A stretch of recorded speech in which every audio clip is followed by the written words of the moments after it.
For 300 years, he had never once opened the wrong door. Tonight, he opened it. The storm hit the manor like it had come to collect a debt. Rain clawed at the glass. Wind tore at the shutters. His mind was somewhere else as he reached for the handle. The door opened, and the whole world stopped. She stood with her back to him. Candlelight on bare skin. She had not heard a thing. But it was not her body that froze the 3-century-old blood in his veins. It was her back, a tattoo, a crown. 7 daggers. And at the center, a name written in a script no living human was allowed to read.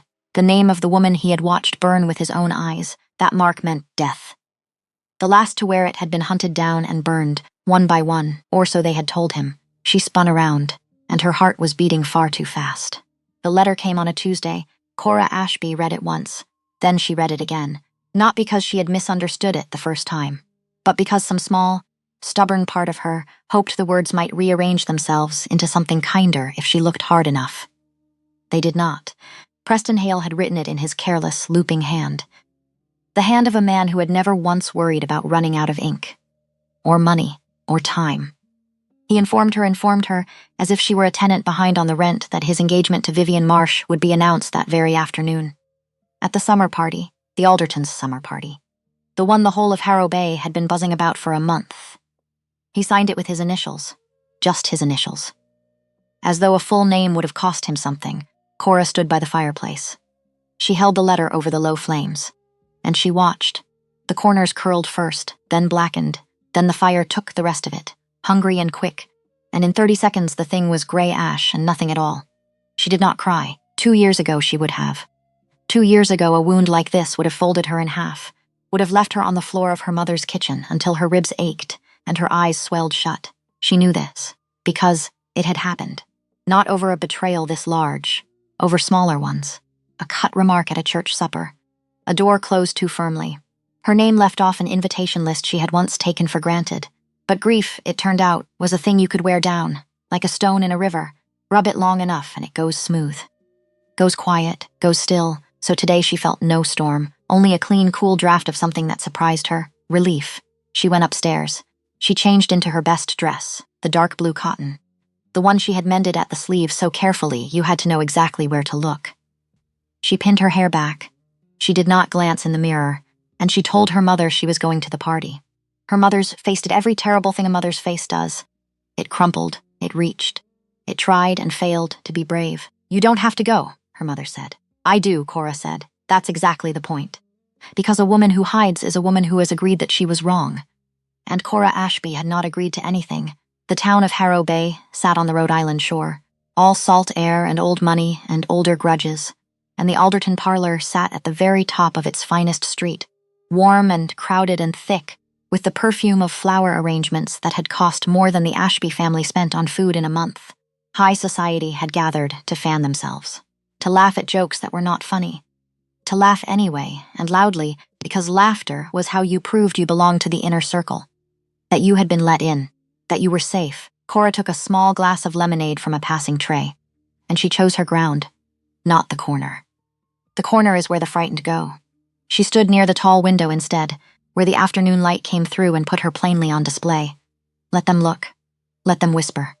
She would not make herself small to spare anyone the discomfort of her presence. She saw Preston across the room. He stood at the center of a laughing crowd, the way he always did. The sun of his own little solar system. His hand rested on the small of Vivian Marsh's back, on green silk. Expensive green silk, the color of new money and newer promises. Preston saw her too. And here is the thing about a man like Preston Hale. He could not simply let her be. Could not let a woman stand quietly at a window and rob him of his moment. So he crossed the room, bourbon in hand. "Smile wide and easy and cruel, Cora," he said. "Loud enough for the circle. Still with us. It's Lost Summer, isn't it? Plenty of it left." He tilted his glass toward her. "A mock toast, don't lose hope. There's a husband out there somewhere. Even for a sensible girl," the circle chuckled. Low, obliging. Vivian pressed her lips together to hide a smile that was not hidden at all. Cora did not flinch. "Congratulations on your engagement, Preston," she said. Level. Even. Warm, almost. Warm enough to be a weapon. "I do hope she knows exactly what she's getting." Something flickered behind his eyes. "Gone fast." He recovered. "A sensible girl," he repeated, to the crowd, chuckling. As if she were a good pair of winter boots. Reliable, unremarkable. A thing you kept in the back of the closet and forgot about until the snow came. From her left, a voice. Old, dry, sharpened on decades of other people's misfortune. Mrs. Doran, well, the old woman said, pitched to Carrie. One hardly wonders the girl's still unmarried. The whole town knows the Ashby land is mortgaged to the roots. What man takes on debt for a dowry? The circle went still. Waiting, Cora turned, slowly. She met the old woman's eyes directly. The gossip about my father's finances, Cora said, is greatly exaggerated. A pause. A small, terrible smile. But please, do go on, Mrs. Doran. You seem to enjoy it so, and it would be a shame to deny you the one pleasure you have left. A breath sucked in somewhere. Someone coughed to cover a laugh. Preston laughed too. A quick nervous thing. Meant to break the tension. But his eyes went cold for one full second, before he turned back to Vivian and pretended the whole exchange had never happened. Cora stayed where she was, by the window, jaw set. She would not be the one who fled the room in shame. And that is when she heard it. Carriage wheels on the cobblestones outside, heavy, slow, the unhurried sound of something arriving that did not need to hurry, because the world would wait for it. Then bootsteps on the front stairs, measured, certain. One after another, patient as a clock, the parlor doors opened, and the room forgot how to make noise. A man stepped inside, tall, taller than any man in Harrow Bay had a right to be. He carried himself with the quiet authority of a king who had never once been told no. His features were striking, carved, utterly distinct from every soft, sunburned, well-fed face in that room. His hair was white, not gray, not silvered by age, white as fresh snow, and thick, falling neatly around a face so pale it seemed lit from somewhere the sun could not reach. His eyes were dark, very dark, and they moved across the room slowly, cataloging it. Every guest, every corner, every exit. The way a man reads a document he intends to hold someone to. He wore a simple dark coat. No ornament, no gold, no display of any kind, and somehow he was the wealthiest thing in the room. The hostess, Mrs. Alderton, nearly overturned a side table in her rush to reach him. She fluttered, she gushed. She said his name like a prayer. Mr. Ashgrove, what an honor, we had no idea. Corvin Ashgrove gave her a brief nod. He said something about brief business nearby. Something polite and empty and clearly rehearsed, but his eyes were already moving past her, past the merchants, past the politicians' wives, past Preston Hale, who had gone very quiet, and they stopped. On Cora, the whole room felt it. 100 faces turning to follow that dark gaze to the plain woman in the mended blue dress by the window. The woman they had just finished writing off. Corvin Ashgrove began to walk, and the crowd moved around him. Not because he pushed. He did not push. They moved the way a river moves around a stone that has been sitting in it for 1,000 years. Instinct. Deference. The old animal knowledge that some things you simply do not stand in front of. He stopped directly before her. Miss Ashby, he said, quiet, certain. Her name in his mouth like he already knew the whole story it belonged to. He did not so much as glance at Preston, and Preston Cora saw it. Preston watched with the sharp, sick alertness of a man who has just realized he has been outranked in his own kingdom, and does not know by whom. Cora met the stranger's dark eyes. She did not flinch. She would think later, simply out of the material that flinching required. Are you acquainted with the Aldertons? She asked. No, he said. I came because as I was told you would be here. The silence in the room became a living thing, a mysterious white-haired man, a man of obvious fortune, ignoring the entire wealthy elite of Harrow Bay, to speak. To a woman they had spent the last hour deciding was beneath their notice. Corvin offered his arm. I would like to speak with you, he said. In private, and Cora Ashby calculating nothing, and deciding everything, placed her hand on his sleeve. The garden behind the Alderton house was hot and green and mercifully empty. The noise of the parlor fell away behind them like a door closing on another life. He stopped at a respectful distance. He turned to face her, and he looked at her with a directness that had no politeness in it at all. No performance, just assessment. As if she were a ledger and he intended to read every line. You didn't have to do that, Cora said. The whole room. You could have sent a note. The gathering, he said, provided the perfect opportunity for my purpose. She studied him, the pale face, the impossible stillness of him. He did not fidget. He did not shift his weight. He stood the way old buildings stand. Men like you, she said slowly, don't cross crowded rooms toward ruined women. Not without a reason. Something moved at the corner of his mouth. Almost a smile. You're correct, he said. I have a proposal, a specific one. It would serve us both. And then he told her he needed a wife, not a companion, not an ornament, a wife. to manage his household and his properties in Blackwood, the inland city 2 days' travel to the north. He had, he said, watched her handle her father's tenant accounts over the past year. He had seen her think in clear systems. He had seen her stay calm under a pressure that would have broken most. He had seen that she did not require flattery to function. Cora let 5 full seconds pass before she answered. "You're proposing a business arrangement," she said. "Not a romance. Yes, just that. No apology, no softening. And strangely, it was the most respectful thing anyone had said to her in 2 years. An honest arrangement," he went on. "You would have full authority over my northern properties, no interference. In return, I clear your family's debts. I secure your father's land, and I settle on you an independent annual sum. Yours, regardless of anything that ever happens between us. Regardless of me." Cora's heart did something complicated. She did not let it show. "Why me?" she asked. "A man in your position could have any family in Rhode Island. Younger, wealthier, no complications, no mortgage, no father coughing into his sleeve."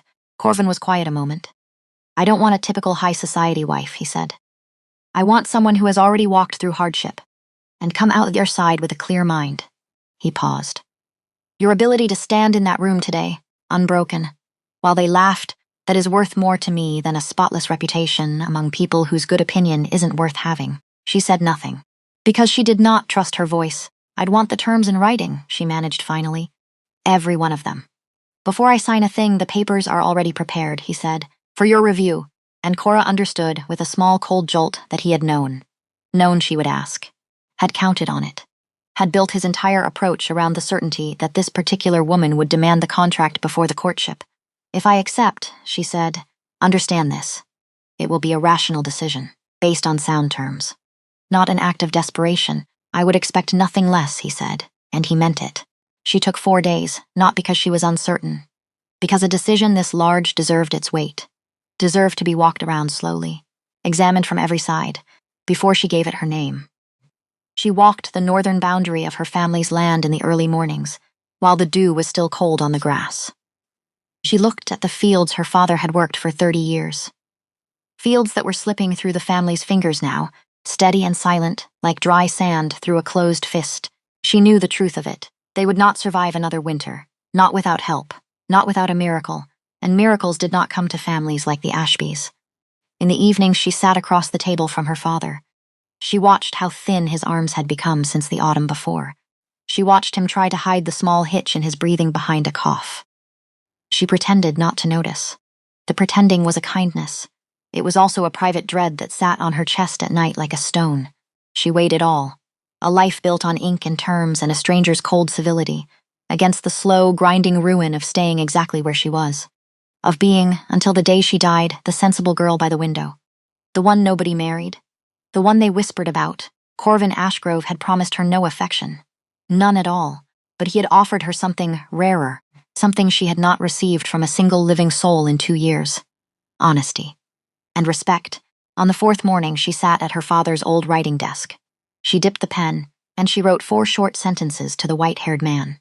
She told him the terms were acceptable, provided he agreed to 3 additions. 1 concerning her father's medical care. 2 concerning protections for the tenant families who would otherwise be turned out. His reply came that same afternoon. 5 words. Name them. Tomorrow, then. They were married on a quiet Tuesday in late July. A small stone church just past the edge of town.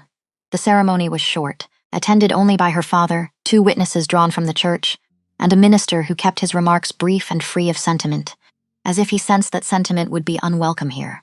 Cora wore gray, not white. She would not perform a joy she did not yet feel. She would not lie in front of God about that. Of all things. Corvin wore a dark wool coat that made his pale skin and white hair stand out sharp in the dim light of the church. He spoke his vows clearly, without flourish, without a single wasted word. The way a man speaks when he means exactly, precisely, what he is saying, and not 1 syllable more. Afterward, her father took both her hands in his trembling ones. "Are you truly all right with this, child?" he asked.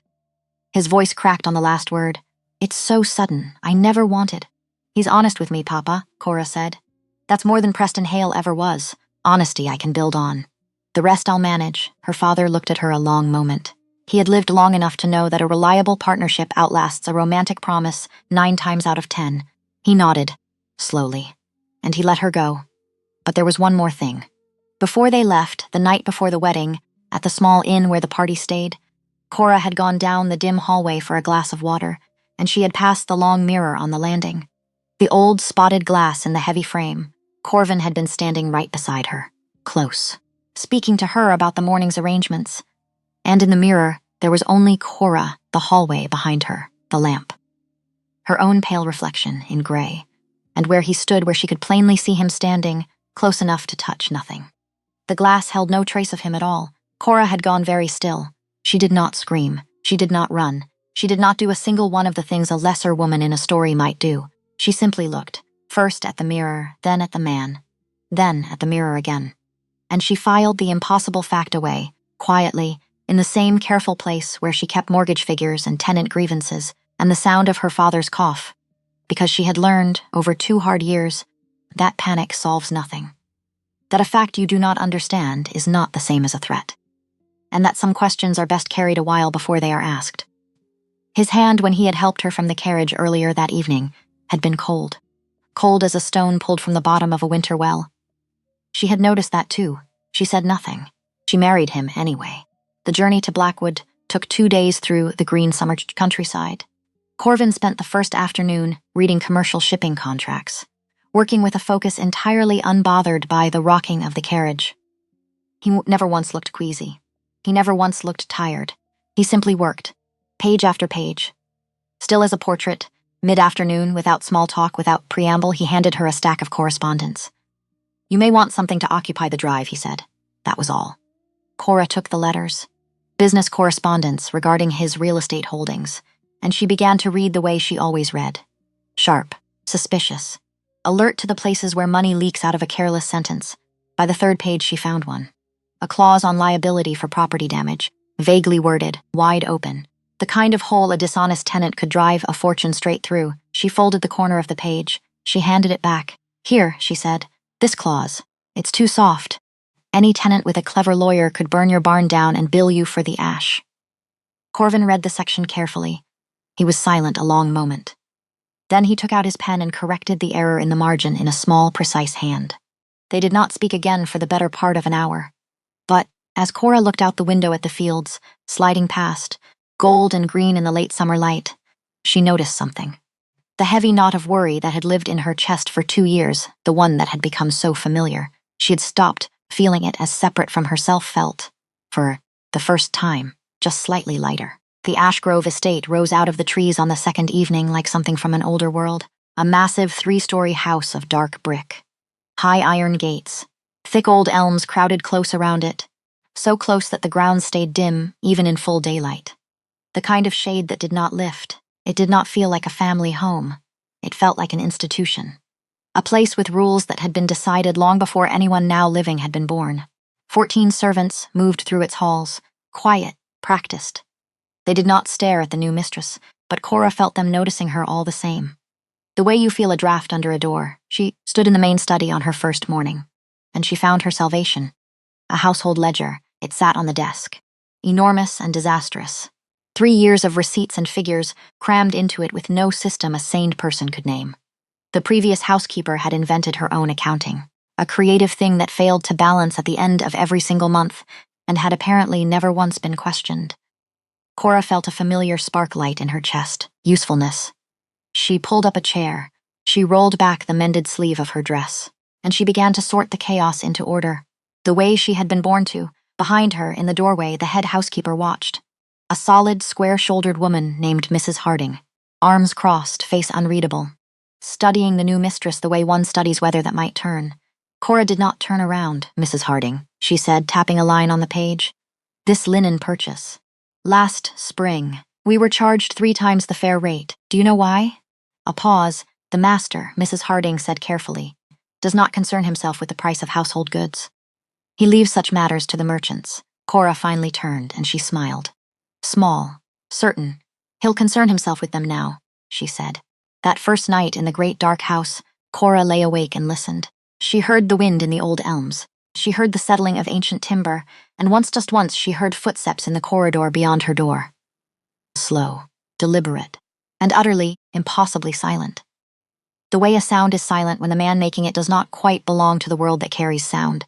The footsteps stopped outside a particular door down the hall. The one at the end. The locked one.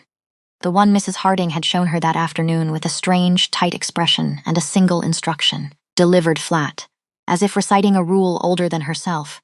That room is the master's. It is kept locked. You are not to open it. Cora had said nothing, had only nodded, had filed it away with the mirror and the cold hands and the man who did not eat, in that careful, patient place at the back of her mind where she kept the questions she was not yet ready to ask. She lay in the dark of her new home, wife to a man she had known for less than 2 weeks, mistress of a house full of locked doors and silent servants and a ledger that would take her a month to tame. And she was not afraid. That was the strangest part. The part she turned over in the dark until sleep finally came for her. She had walked into a house of secrets, married to a man who cast no reflection, and somewhere under the wariness, under the caution, under the careful cataloging of every impossible thing, for the first time in 2 years, Cora Ashby felt like she had arrived somewhere she was meant to be. The footsteps moved away down the hall, a door closed, and the great house held its breath around her, keeping its secrets, waiting she would come to understand the way she herself was waiting. For the right moment to tell the truth. 7 days. That was how long it took Cora to break the ledger and make it confess. She sat in the study from the gray light of morning until the candles guttered down to stubs. She traced every figure back to its root. She found the leaks, and there were many. A wine merchant billing for casks that never arrived. A coal supplier charging summer prices in a house that burned coal all year. A kitchen assistant collecting double wages through a convenient error in the books that had been convenient for exactly one person for 3 straight years. Cora renegotiated with the 3 main food suppliers in an afternoon. She dismissed the kitchen assistant before the week was out. She restructured the whole system so it balanced to the he, and it did balance. For the first time in 3 years, the Ashgrove household closed a month exactly even. Mrs. Harding stood in the doorway when Cora shut the book on that 7th day, arms crossed. The same square, unreadable stance she'd held on the first morning, except her face had changed. 14 years I've run this house, the housekeeper said. No one's ever done that. No one ever looked, Cora said, and that was the whole of it, really. That had always been the whole of it. Corvin Ashgrove watched these changes without a word, not praise, not criticism. Nothing. He spent his daylight hours behind the locked door at the end of the hall. He slept, or did whatever he did, through the sun. And he appeared only after it went down, moving through the dim house without a sound, cold and pale and precise. When they crossed paths in the evenings, he listened to her reports. Truly listened. He never made a household decision without asking her opinion first. He treated her with a steady, unwavering deference that would have flattered her if she hadn't been too busy studying him to be flattered. Because there were things about Corvin Ashgrove that did not add up. He never touched food. Not once. The servants set roasted meat and bread and autumn vegetables before her at the long, dark dining table, and he sat across from her with nothing but a crystal glass of deep red liquid at his side, and he never lifted so much as a fork. His hands were always cold. Every time he passed her a document, every time their fingers brushed by accident, a chill that had nothing to do with the season. He moved without sound across the hardwood floors. He cast no shadow when the lamplight should have thrown one.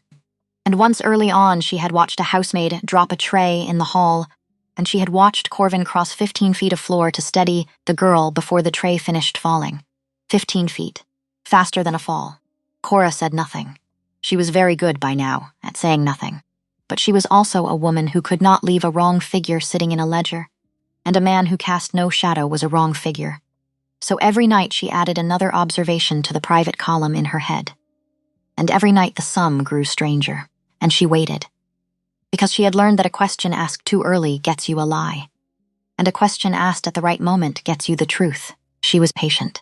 She had time, 3 weeks into the marriage. Corvin placed a letter on the breakfast table beside her cup. I have to return to Harrow Bay, he said. A land dispute near the harbor. 4 days. Perhaps 5. Cora buttered her bread. And I'm to stay here and mind the ledgers. You're free to do whatever you judge best, he said. Come or stay. The choice is yours. She thought about the gossips of Harrow Bay. About Mrs. Doran and her dry, cruel mouth. About Preston Hale and the smug. Bored satisfaction he had shown her across a crowded parlor, calling her a sensible girl like she was a boot. She set down her knife. I'll come. Corvin nodded and returned to his letters, asking nothing, demanding no explanation, accepting her choice the way you accept the sunrise. It was the small kindnesses, Cora was learning, that undid a person, not the grand ones, the small ones. The room a man leaves for you to simply be. Harrow Bay in late August was thick with heat. The streets smelled of salt and horses and the tar of the growing shipping trade. And by Thursday morning, Cora had received 3 calling cards, 3, from women who had ignored her existence for 2 years. She set the cards on the side table in the exact order they had arrived. She understood perfectly why they had come. Not for her. Never for her. For the name she wore now. For Ashgrove. For the fortune that name carried and the doors it opened. She received them anyway. She poured tea in the front parlor of the rented townhouse. She listened, and she said very little herself. Which is the great secret that talkative people never learn. That the quiet one in the room walks away knowing everything. By the time the third visitor left, Cora had assembled a complete map. The rivalries. The debts. The financial anxieties gripping the town's elite like a fever. Nobody would name out loud. That evening, in the darkened library, she laid it all before Corvin. The Doran family is bleeding money on their shipping investments, she said. Quietly. They're overextended. And 3 separate women dropped hints about a new federal banking law coming. None of them knew they were telling me anything at all. Corvin set down his pen. He looked at her with a sudden, sharpened attention. I've been trying to confirm the timeline of that banking law for 2 weeks, he said. Through lawyers. Through contacts in the capital. A pause.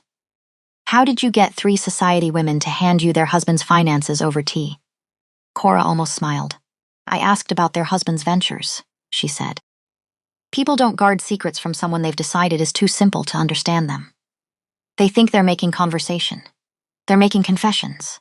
Corvin looked at her for a long moment, and across that pale, still face moved an expression she had not seen there before. Something that sat right at the edge of admiration, and did not quite dare to become it. You should have been running my business meetings for the last 10 years, he said. You should have asked me sooner, Cora said. On the 3rd evening, they attended a formal dinner at the Whitmore House, merchants, politicians, the whole gleaming machinery of coastal money on display. Cora wore dark green silk, simple, perfectly cut, nothing that shouted. She stayed close to her husband without hanging on him like an ornament. She was discussing the southern cotton trade with a knot of women when she heard it, a laugh, loud, easy. Familiar as an old wound. Preston Hale stood by the fireplace with Vivian on his arm, holding court with 2 local politicians. A glass of imported bourbon in his hand, Vivian saw Cora first. Her expression froze, genuine surprise, unguarded for half a second, before she forced it into a stiff, polite mask. She leaned in and whispered something in Preston's ear. Preston turned, and locked eyes with the woman he had thrown away. His face did several things in quick succession. Smug warmth first, the old reflex. Then confusion, as his eyes drifted past Cora to the tall, white-haired man beside her. The man currently deep in conversation with the 2 most powerful politicians in the state. His striking presence bending the whole corner of the room toward him. Cora did not smile at Preston. She did not glare. She simply met his gaze with the flat, calm look of a woman who has nothing left to prove to anyone. Least of all him, Preston looked away first. He shifted his weight. He steered Vivian toward the far side of the room. And he did not look at Cora again for the rest of the evening. It was after midnight when the carriage brought them back to the rented townhouse. Lamps burning low. Cora sat in the parlor to unlace her shoes. She had expected triumph. She had waited 2 years for a moment like this. Preston humbled, looking away, small. But triumph did not come. What came instead was a strange, quiet pity. For the girl she had been. For the version of Cora who had wept over a man that shallow. Who had thought his opinion was the weather that decided her whole sky. She realized she no longer cared what Preston Hale thought, because the smallness of his world had finally become clear to her. And you cannot fear a thing once you have truly seen how small it is. Corbin appeared in the parlor doorway. He had shed his heavy coat and necktie. He looked, in the low lamplight, unexpectedly tired, almost human. You're still awake, he said. I was thinking about Preston, she said. About how small he looks to me now. Compared to what he used to be. Corvin came in, stood by the window. His white hair caught what little light there was. He was never worth your fear, he said. And he isn't worth your thoughts now, I know that. Cora looked at her hands. But knowing a thing in your head and feeling it in your chest, those aren't the same country. It takes a long time to get from one to the other, silence. Then she looked up at him, at the stark white hair, the pale skin. the stillness that never quite left him. "How long," she asked, "were you watching me? Before the garden? Before the proposal?" The truth, Corvin turned from the window. 8 months, he said. Cora went very still. "I don't make important decisions quickly," he said. "I watched to see whether this town's cruelty would turn you bitter. Or afraid. Most people break under financial ruin and social exile. They curdle, or they crumble. You did neither. Every single day, you chose to stay clear-headed and practical and kind when kindness cost you something. I thought about giving up," Cora said quietly. "More times than I'd ever admit. That," Corvin said, "is exactly the point. The choosing to fight when giving up would have been easier. That is what made you uncommon." Her throat tightened, because no one, not her mother, not her father, not one living soul in 2 years had ever named the silent war she'd been fighting, had ever said out loud that they had seen it, that it had counted for something. He had. A stranger with cold hands had seen the thing everyone else had missed. "Are you content?" Corvin asked, "with our arrangement?" Truly, Cora considered the question the way she considered everything. "Honestly, I feel useful," she said. "I don't have to apologize for being clever anymore. That's more than I ever had." She paused. "But I won't lie to you and call it the life I dreamed about as a girl. It isn't that." "Not yet," Corvin nodded. Slowly, "I prefer your bluntness," he said, "to the flattery I usually get from the people I deal with. Is it enough for you?" she asked. This arrangement, and his dark eyes held hers for a remarkably long time. Long enough that something behind them surfaced. Something old and deep, and not entirely of this century. "Ask me that again when the year has turned," he said, and left her with an answer far more interesting than the one she had expected. They returned to Blackwood the next morning. The carriage ride passed in a comfortable silence that felt nothing like the first one. The first had been 2 strangers sharing a box. This was something else. 2 people who had begun, without announcing it, to trust each other's quiet. Afternoon, Corvin handed her a thick folder. "A land dispute," he said. "The Hollis River. Tangled in the courts for 40 years. Every lawyer I've hired has failed to break it." Cora opened it and read old deeds, older claims, witness signatures reaching back as far as the Revolution. She read for an hour, following the paper trail with the patient, ruthless attention of a hound on a scent, and then she stopped. She read one line 3 times. "This witness," she said. "The one who signed the original deed here. On this date," she looked up. "He was dead." Corvin looked at her. "He died 2 years before the deed was supposedly signed in front of him," Cora said. "A dead man cannot witness a signature. The whole document is fraudulent at its root." Corvin took the paper. "Read it." His voice, when it came, was flat as still water. "My lawyer has had this file for 3 months," he said. "He missed a dead man's signature. The Hollis River case resolved completely in Corvin's favor within 11 days. The moment the opposing counsel realized their founding deed was a forgery, they folded like wet paper. "My lawyer wants to know who found it," Corvin told her afterward. "I told him my wife did." "You should let him think it was luck," Cora said. "No," Corvin said. "I want them to understand exactly what you are by September." A new routine had grown up between them in the great dark house. They worked together in the study after the servants retired for the night, by the light of a single green lamp, the whole city asleep around them. Just the 2 of them, and the ledgers, and the slow, easy quiet of 2 minds working the same problem from different sides. It was Cora who caught the next thief. She flagged a run of letters from their southern trading agent. The man was quoting 2 different prices for the same cargo, blaming rising shipping costs. "Except shipping costs haven't risen," Cora said. "I checked the harbor records. Rates have been flat all summer. He's skimming, and he's counting on you being too busy to notice." Corvin's eyes narrowed. "How did you get the harbor records?" "You haven't left the estate. The housekeeper's nephew works the Blackwood docks," Cora said. "I asked him." Useful information never lives in the fine offices. It lives with the people who do the actual work. It always has. Corvin picked up his pen, drew a black line through the agent's name, wrote 1 word in the margin, "Stop." Then he set the pen down and looked at her. "You deserve a formal salary," he said. "This is well beyond the household arrangement we signed. I already have a generous allowance. We'll renegotiate the contract to reflect what you actually are. My business partner. In fact, if not in name, they signed the amended document that afternoon."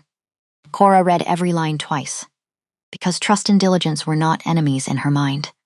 They were partners. Later that week, Mrs. Harding set a cup of coffee on Cora's desk, and she said, with a knowing look that had no business on a housekeeper's face, "The master watches you, you know.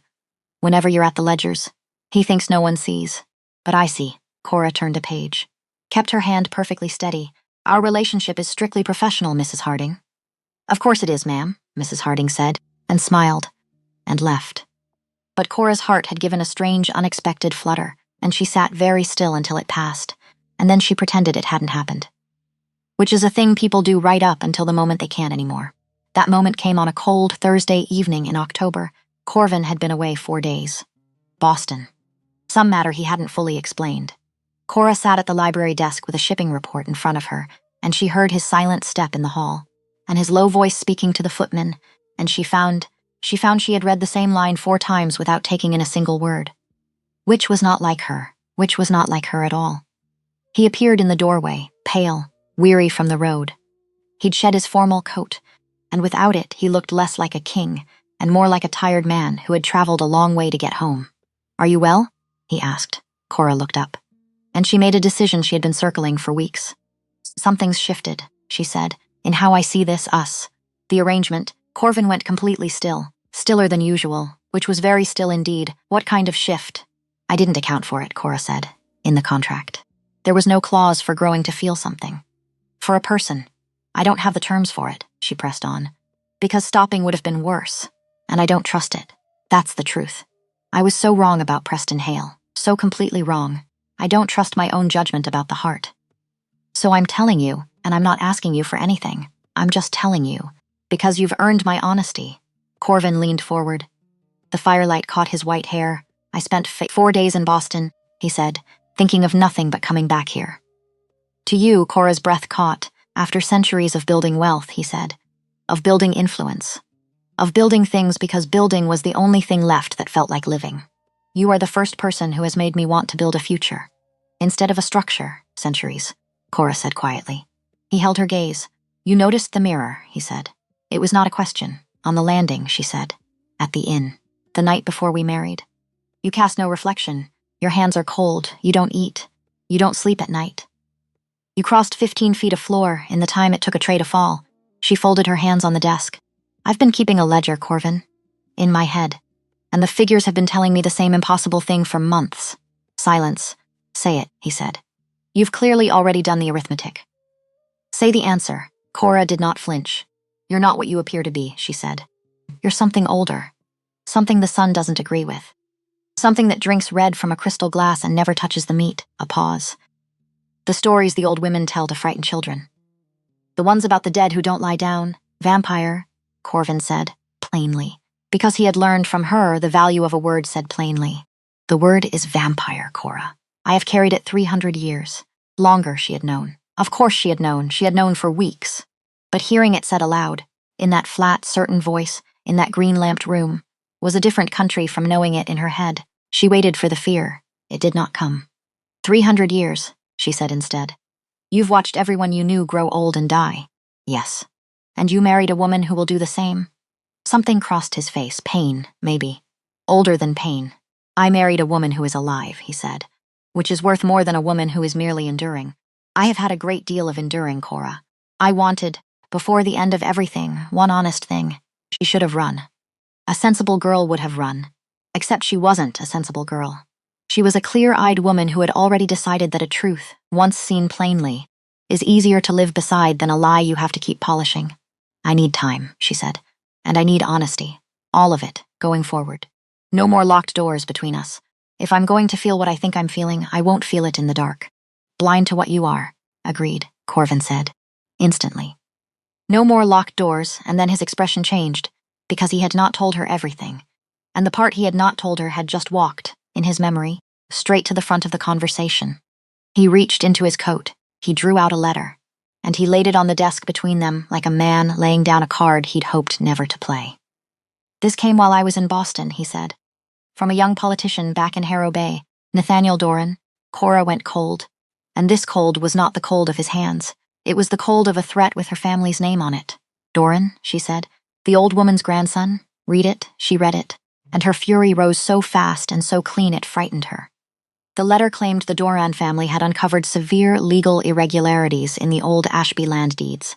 That her father might not, in fact, legally own the farm he'd worked for 30 years. That there would be a formal inquiry. "This is revenge," Cora said. Her voice shook. Not with fear, but with rage. Because I embarrassed the old woman at the summer party. Because I didn't sit there and take it. This is that. Dressed up in legal paper?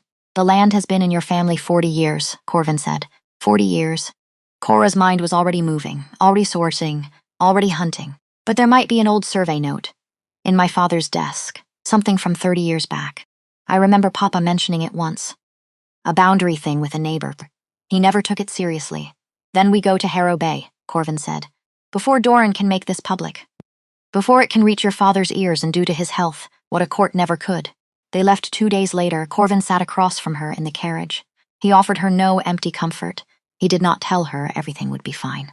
He was not a man who lied. Even to be kind. We'll dismantle this, he said instead. Together.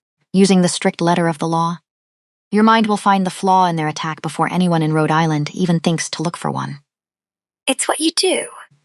Cora smiled despite herself, and Corvin, for the first time since she'd met him, let a genuine, warm smile break across his pale face. It made him look, for one startling moment, entirely human. She turned to look out the window. To hide the color that had risen in her cheeks, they arrived to find her father frail, thinner than the month before. His coat hung loose off his narrow shoulders as he welcomed them in. Corvin shook the old man's hand with a deep, deliberate respect that visibly steadied him. And then they set to work in the small study. Cora found the survey note 20 minutes in. A single folded page, 30 years old.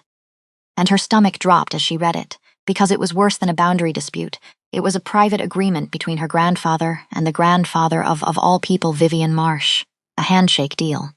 A small strip of shared land the two neighbors had agreed to leave off the official record, sealed with nothing but a shake and a bottle of whiskey, between two men now long dead. Doran found out about this somehow, Cora said slowly. And he's going to use it. Not to win in court. He can't win in court. An unrecorded handshake has no standing. None, Corvin agreed. I could tell you that much myself. He doesn't need to win, Cora said. He just needs a scandal. He needs enough public doubt to force a settlement, to make the Ashby name a question mark. To make my father's last years a courtroom, and then a colder thought arrived. Corvin. He filed this inquiry fast. Too fast. He knew we were coming to Harrow Bay almost before we did. She looked up. Someone told him. Someone close to us leaked our plans. Corvin's jaw tightened, and what he said next dropped the temperature of the whole room. My lawyer, he said. Silas Wren. He was seen last week, meeting with the Doran family's attorney. Your lawyer, Cora breathed. The man who's had your business schedule for years, your contracts, your travel. Everything. Everything, Corvin said grimly. Cora stood. She began to pace. Her mind was a machine now, humming, sorting, discarding. We don't tip Wren off, she said. Not yet. If he knows we know, he burns whatever evidence there is. We move first. We secure the land records at the Blackwood Registry before Doran can log his inquiry formally. Whoever files first on solid ground controls the story. Corvin watched her pace. And the look on his face was not worry. It was pride. 6 o'clock tomorrow morning, he said. I'll meet you downstairs. But it was that night, alone in her childhood room in her father's failing house, that Corvin told her the last of it. He came to the door. He did not come in. He stood in the frame the way he always stood in frames. Respectful of the line, there's more, he said. About Doran. And I promised you no more locked doors.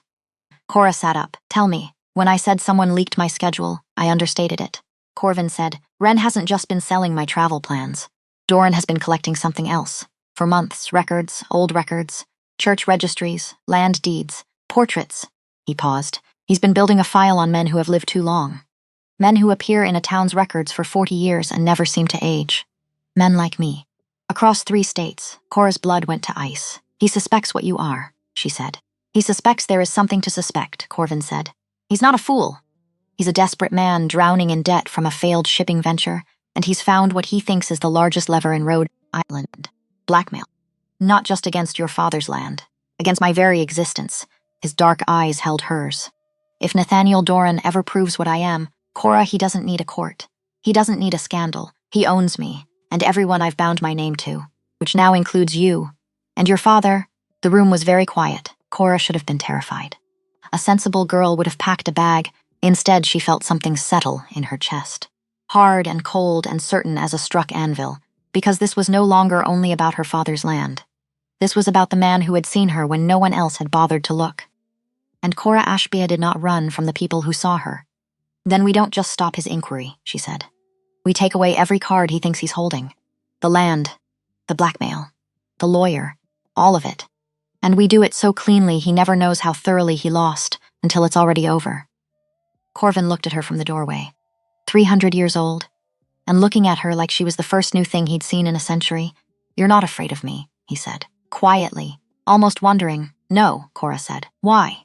She thought about it, honestly. The way she thought about everything, because you've never once lied to me, she said. In 2 years, the people who smiled at me lied with every word, and the one man who casts no reflection has told me nothing but the truth. I've decided I'd rather stand beside an honest monster than a lying man. Something broke open behind Corvin's eyes. Something that had been sealed a very, very long time. 6 o'clock, he said again. Rough now, not quite steady. Tomorrow, 6 o'clock, Cora said, and in the dark of her father's failing house, with a vampire in the doorway, and a blackmailer sharpening his knives across town, Cora Ashby lay down and slept better than she had in 2 years. Because she was no longer facing the world alone. Because for the first time, someone was facing it beside her. They stood outside the Blackwood Registry building at 6:45. The autumn air bit at Cora's cheeks. She had not slept much. She had spent the night with the law books instead, tracing statutes by candlelight while the rest of the house lay dark. And now she waited on the cold stone steps beside her husband, documents pressed to her chest, breath fogging in the gray dawn. Corvin stood beside her, silent, patient. A man who had waited 300 years knew how to wait for a clerk. The clerk finally came, a grumpy old man with a ring of keys, muttering about the hour. He unlocked the front doors and let them into the cold, echoing hall of records. Cora laid her documents on the wooden counter, the original 40-year-old deed, the full survey, and 3 pages of her own written legal analysis. Drafted in her small, precise hand between midnight and 4, the senior registrar, an elderly man named Mr. Hobart, came to the counter and looked over his spectacles in open surprise. A woman, at dawn, presenting a property argument more thorough than most lawyers managed in a week. Corvin sat down in the corner, deliberately. He folded his hands and said nothing and let Cora lead. Let every official in that room see plainly who held the authority in this marriage. It was, Cora would think later, one of the most romantic things a man had ever done for her. He gave her the room, he gave her the floor. He made himself furniture so that she could be the fire. Cora cited Section 14 of the Registry Code. Mr. Doran has no direct legal interest in this property, she said. He is not an heir, he is not a neighbor, he is not a lien holder. Under Section 14, he lacks standing to file an inquiry at all. The strip of land his claim depends on was subject to an unrecorded handshake between 2 men who are both dead. An unrecorded agreement has no standing in a modern court, which means his entire inquiry rests on nothing. On air, Mr. Hobart checked his thick law books, slowly, turning the heavy pages with a licked thumb. He read, he frowned, he read again, and then he shook his head, half in surprise.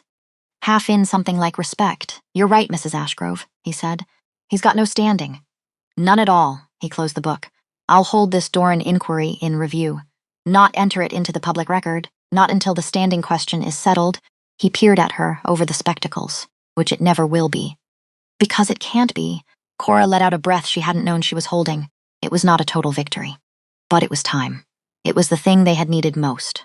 Time to handle the rot inside their own house before Doran could drag any of it into the light of a Harrow Bay courtroom. They walked out into the morning sun.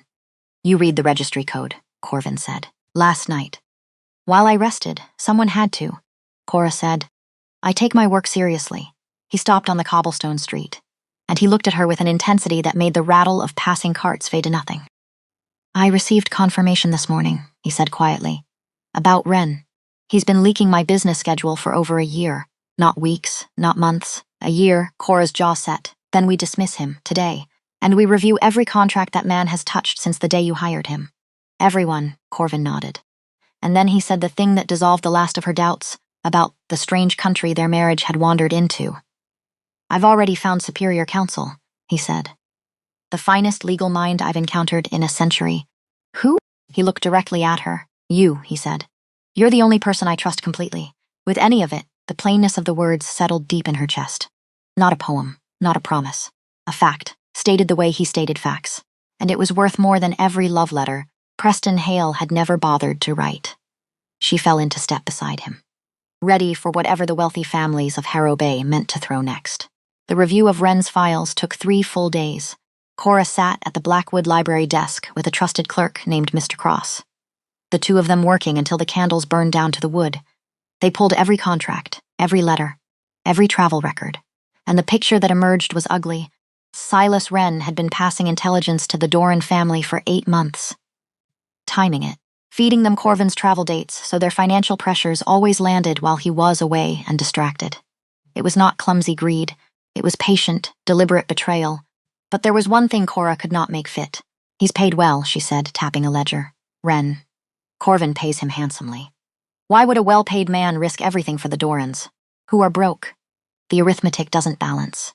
And when the arithmetic doesn't balance, someone's hiding a figure.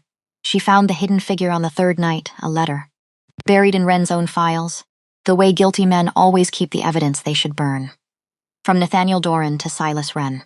And it was not an offer of money, it was a threat. Doran had discovered something in Wren's past. An old fraud, a forged client signature from 20 years back. Back when Wren was young and desperate, and had made the one mistake that follows a man forever. Doran had the proof. And Doran had made it very simple. Cooperate, or be exposed, ruined, struck from the bar, left with nothing. Cora set the letter down, and she felt something she had not expected to feel for the man who had betrayed her husband. Pity. Not forgiveness, never that, but understanding. Because Nathaniel Doran did not simply buy people. He hunted their weakest moment, and then he owned them. And a man who owns other men's shame is a far more dangerous animal than a man who merely wants their money. He didn't recruit Wren, Cora told Corvin that night. He captured him. The same way he means to capture you. Doran doesn't deal in bribes. He deals in leverage, in secrets. It's his whole method, she looked up, which means the way to beat him isn't to outbid him. It's to take away every secret he holds, and to make sure he understands we hold worse ones about him. On the 4th morning, Mr. Hobart's official letter arrived. The Doran inquiry had been formally rejected. Total lack of legal standing. The land threat was dead. But Nathaniel Doran was not a man who lost gracefully. He could not win in the registry, so he took to the tea rooms. He spread rumors through the drawing rooms of Harrow Bay, whispering that the Ashby land was ruined, that Cora had married for money, that the mysterious Mr. Ashgrove was not what he claimed to be. That last one landed too close to true for Cora's comfort. She listened to the reports from Mrs. Harding, and she made her decision. We won't let the whispers stand, she told Corvin. We attend the winter assembly, the Whitmore Ball, together. And we show the whole of Harrow Bay society a picture of such complete unity and strength that Doran's rumors curdle in his own mouth. We don't hide from the gossip. We drown it in a display of everything he says we don't have. Corvin stood close to her in the quiet study. My whole nature is cold, he said. 3 centuries of it, and in all that time I found nothing I truly wished to keep. Nothing worth the trouble of holding on to. A pause. Until you. Cora reached up, and she touched his pale jaw. Cold under her fingers, as always, but she had stopped minding the cold. The cold was simply his, like his patience, like his honesty. Then we walk into that ballroom as partners, she said, in every sense of the word. Not the sensible girl and her mysterious husband. Us, but there was a thing Nathaniel Doran had done that neither of them yet knew. He had grown impatient. Losing the land inquiry had cost him money he didn't have. His creditors were circling his failed shipping ships like gulls over a dying fish. And a desperate man with a dangerous suspicion does one dangerous thing. He wrote a letter to a man in Boston, a man from a very old family, a family that had, for 200 years, made a quiet and profitable trade of one single thing, hunting the dead who would not lie down. His name was Aldrich Vale, and he was already on the road to Harrow Bay. The Whitmore ballroom blazed with the light of 300 candles and 300 guests, silk and jewels, and the bright, hard laughter of people who had never once gone hungry. Cora and Corvin arrived precisely on time. She wore a magnificent deep green silk gown that fell in clean, elegant lines, her mother's old pearl earrings catching the light as she moved. Not new pearls, her mother's. She had chosen them on purpose. A quiet flag planted for everyone the town had ever looked down on. The whole room went still as they entered. The guests took in the absolute confidence in Cora's posture, and the steady, protective way Corvin stayed at her side. Not hovering, not clutching, simply there.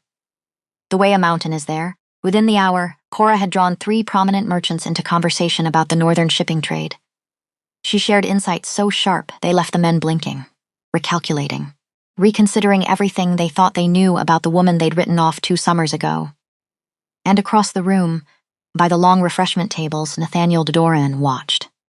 His face darkened as he saw how easily the town's elite were taking to the woman he'd tried to ruin. Everything he'd whispered in the tea rooms was dissolving in real time, drowned out by the plain evidence of Cora Ashgrove standing in the center of the room, thriving, respected, unbroken. But Cora saw more than Doran's anger, because she had been watching the room the way Corvin had taught her to watch a document. Every face, every corner, every exit. And there was a man by the far wall she did not know, tall, lean, dressed in expensive dark clothes that fit too well for a guest nobody could name. He held a glass he never drank from. He smiled at the right moments, but the smile never reached his eyes. And he was not watching the dancers. He was not watching the merchants. He was not watching the food. He was watching Corvin. The way a hunter watches a stag it has already decided to take, Cora's blood ran cold, and that is when a hand touched her elbow. Light, quick. She turned Vivian Charmer of all the people in the world. Vivian in a gown that had cost a fortune, her face pale and tight, and this was the strange part, frightened. "I need 1 minute," Vivian said. "Low, fast, please." Cora's first instinct was ice. This was the woman on Preston's arm. The woman who had pressed her lips to hide a smile while Cora was humiliated in the Alderton parlor. "I can't imagine what you and I have to say to each other," Cora said. "That man by the wall," Vivian said, ignoring it, her voice barely above a breath. "The one in Boston black, watching your husband. Nathaniel Doran brought him. I heard them. 2 nights ago. At the Dorans, Cora went very still. Heard what?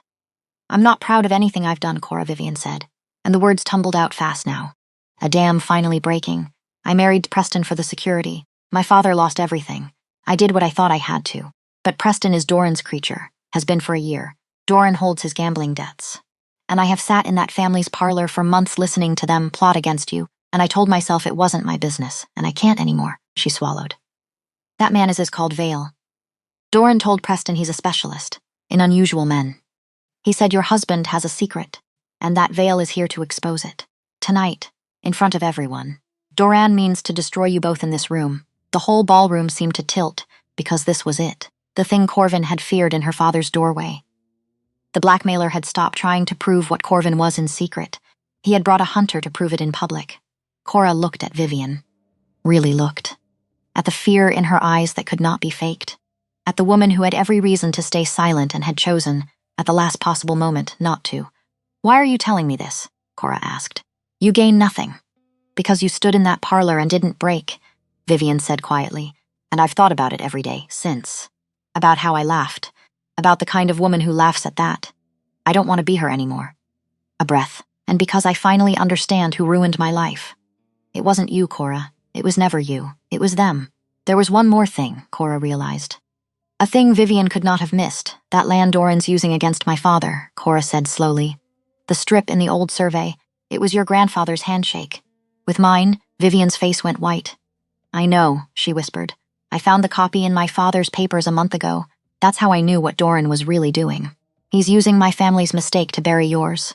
And I let him. Right up until tonight, and there it was. The last thread pulled tight. The woman Cora had every reason to hate. Bound to her, it turned out, by 2 dead grandfathers and 1 shared enemy." Cora made a decision in half a second. "Then don't leave," she said. "Stay near Preston. Watch, and if I need you to say what you just told me out loud, to the right person, will you?" Vivian's chin lifted. Something firmed in her face. "Yes," she said. "The enemy of my enemy," Cora thought, "is sometimes just a frightened woman who finally grew a spine." She found Corvin near the politicians. She did not rush. She did not let her face show a thing. She glided to his side and put her hand on his arm and leaned in as if murmuring some sweet nothing. And what she said was, "Doran brought a hunter. Vale, from Boston. He means to expose you tonight, in front of all 300 people. Vivian just warned me. Corvin did not flinch. 300 years teaches a man not to flinch. But she felt the arm under her hand go rigid as iron. A Vale," he said. "Very low. I know that name. That family has hunted my kind since before this country existed. If he's here, Cora, he has silver, he has proof, he has a plan. I cannot fight him in a room full of witnesses without proving everything he wants to prove." "Then we don't fight him," Cora said. "Cora, listen to me."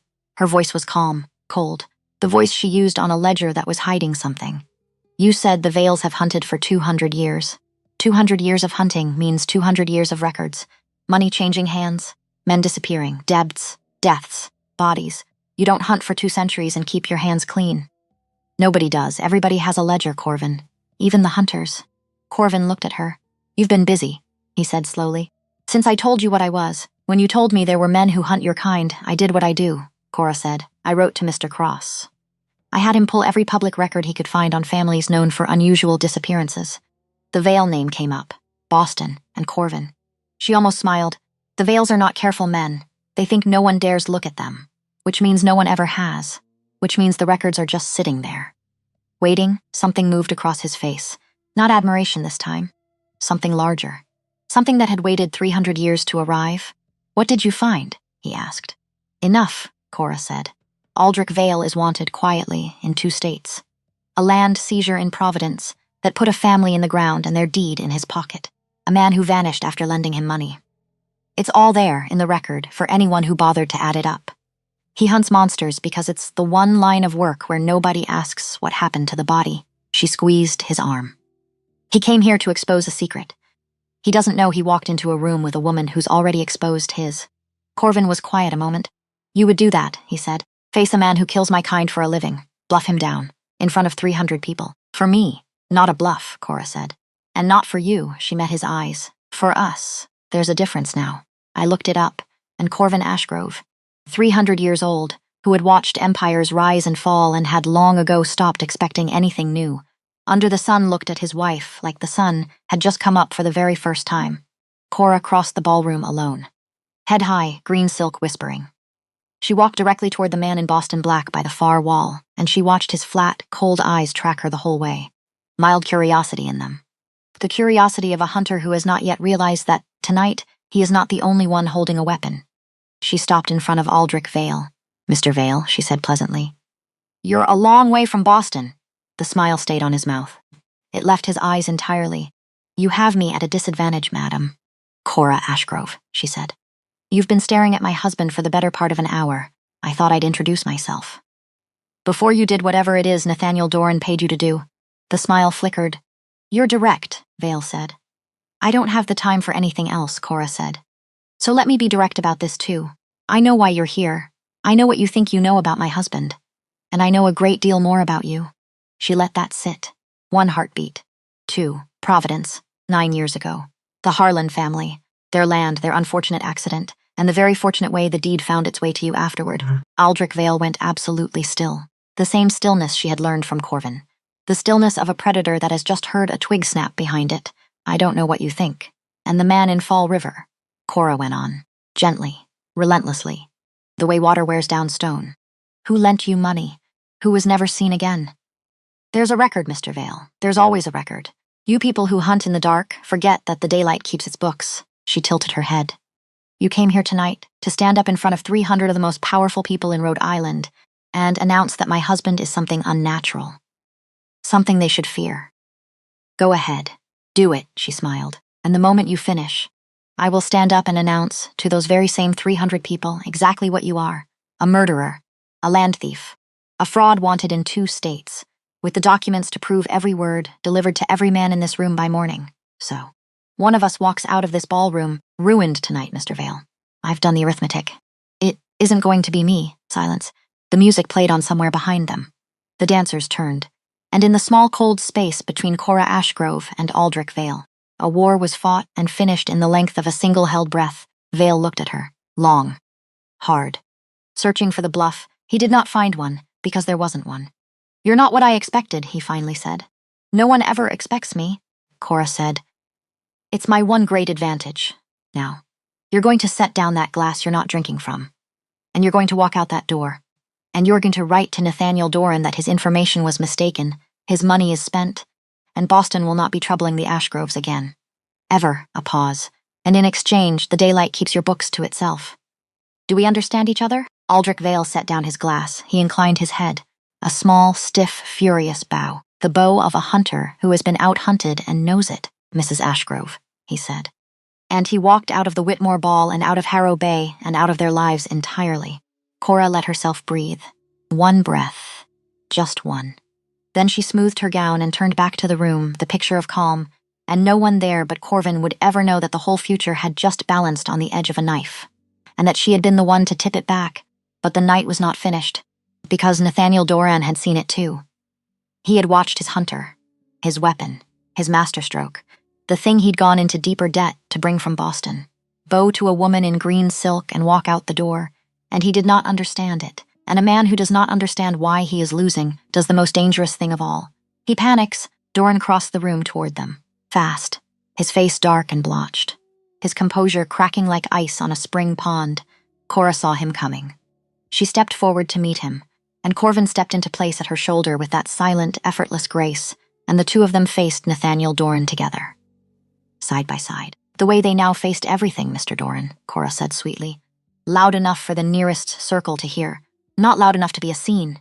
Not yet. How lovely. I've been meaning to ask, how is your Western shipping venture progressing? I do hope your creditors are being patient. I hear they're preparing to seize the last of your ships. Doran's mouth worked. You and a failed registry filing, Cora went on. Sweet as poison. It does look so terribly poor on a young politician's public record. You really must be more careful with your legal judgment in future. Voters notice these things. You think you've won something, Doran hissed, low and shaking. I know what your husband is. I have a file. You have nothing, Corvin said. It was the first time he had spoken, and he did not raise his voice. He did not need to. His voice dropped into the space between them, cold and old and absolutely certain. And Nathaniel Doran felt whatever nerve remained in him simply drain out through the soles of his shoes. Corvin fixed him with a stare that had frozen braver men than Doran. Across 3 centuries. You have debts you cannot pay, Corvin said, very quietly. You have creditors who will own you by spring. You have a Boston associate who has already disowned you. And you have a suspicion, Mr. Doran, that you can prove to no one. Because the only man who might have helped you prove it just walked out that door. A pause. Colder than the grave. Look around this room. 300 people. Not one of them believes a word you say. You spent it all. Your credit, your favors. Your name. You have nothing. You are nothing. And if you say one more word against my wife or her father, I will spend a portion of a very large fortune ensuring that whatever remains of your family's name is erased so completely that your own grandmother's headstone is repossessed. Do you understand me? Doran's jaw trembled, with fury and with terror. He opened his mouth and found he could not speak.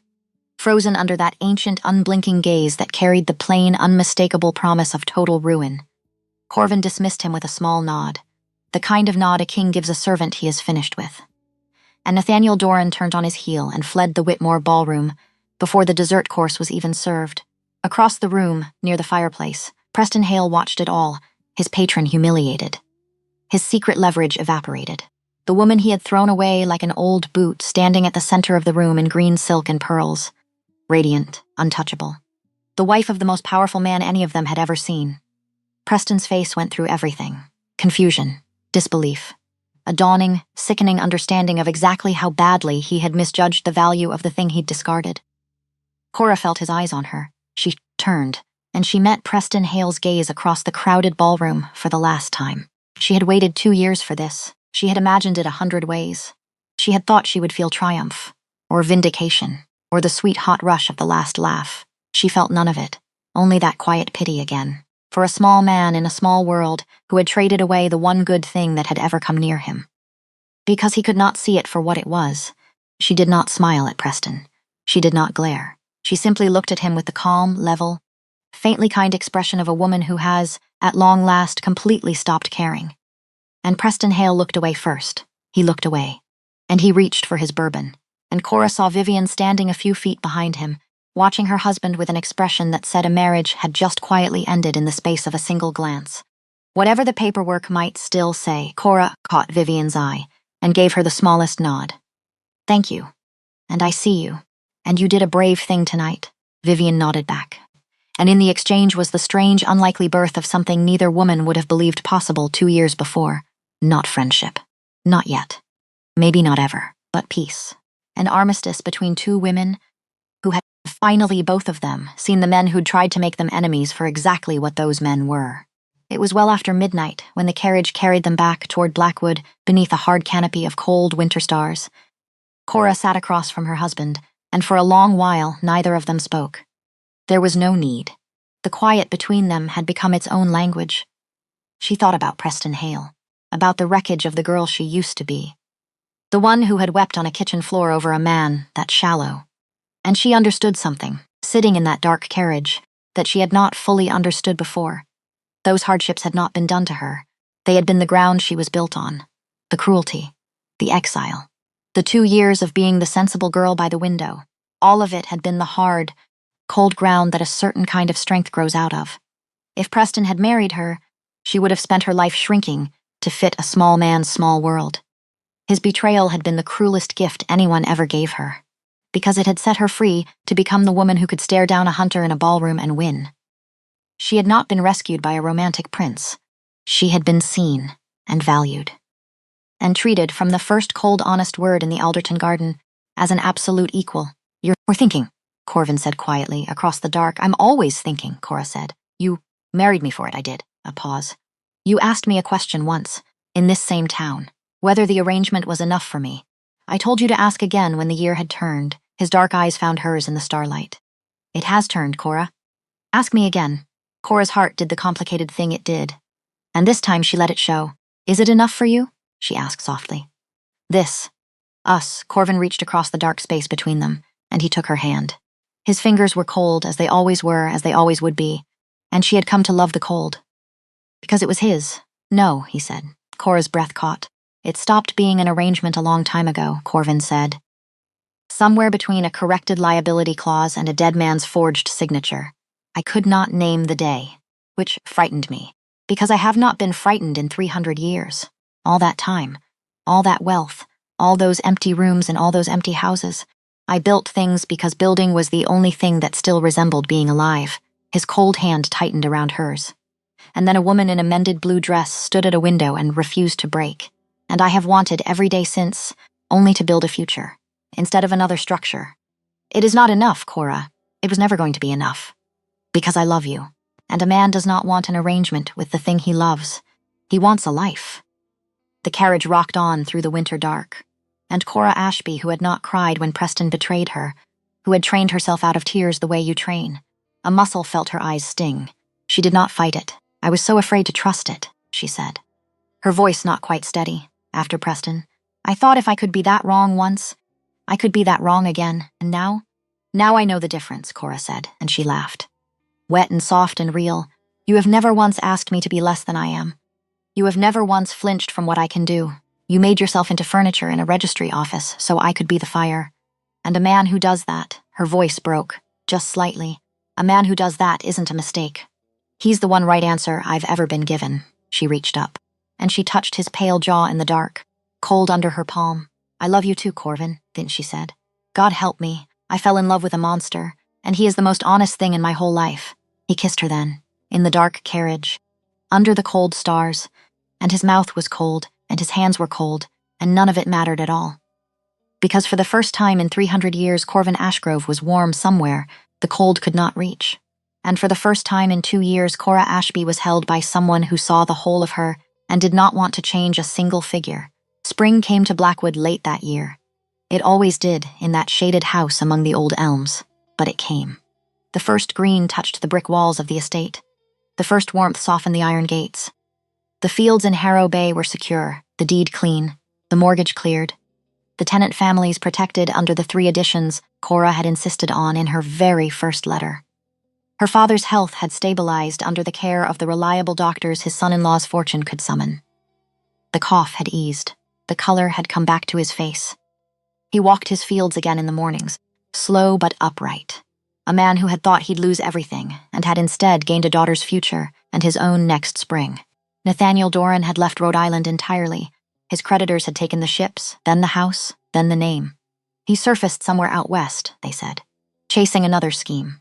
Cora did not think about him at all. He had become, in the end, exactly what Corvin had named him.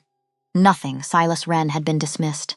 His fraud quietly documented and filed away where it could never hurt anyone Cora loved. She had not destroyed him. She had simply taken his teeth. Doran's leverage over Wren had died with Doran's power, and a defanged traitor was no threat to anyone. And Vivian Marsh had left Preston Hale that winter, quietly. With a settlement Cora had, through channels no one could quite trace, helped make more generous than Preston wanted to give. The two women were not friends, but twice a year now a letter passed between them. Careful, warm. The correspondence of two people who had survived the same fire from opposite sides and come at last to understand who had lit it. Cor stood at the tall library window on a bright spring morning. She watched the light filter through the old glass and fall across the room, and it caught the silver strands of Corvin's white hair as he worked quietly at his desk. He would never walk in the full sun. That was simply true. The way his cold hands were true, but he no longer fled the light entirely. He sat in it now, in the soft-filtered morning of the library, and worked beside her, and let the day touch him at its edges. She thought about how they had built this. Not on the fleeting emotions of a proper courtship, not on the grand promises men break the moment the circumstances change. Preston had made her grand promises. They had burned in 30 seconds in her mother's fireplace. She and Corvin had started with a plain, honest contract, signed on a summer afternoon by two people who expected nothing from each other but sound terms. And from those cold lines of ink, they had grown something no contract could have named. A partnership that needed no witnesses because it did not care what anyone else believed.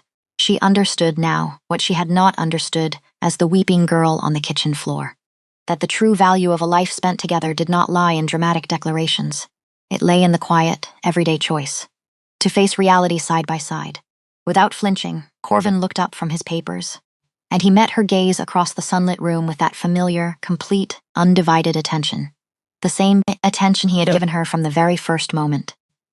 Across a crowded parlor full of people who had decided she was nothing, she smiled at him, and she crossed the room to join him at the table.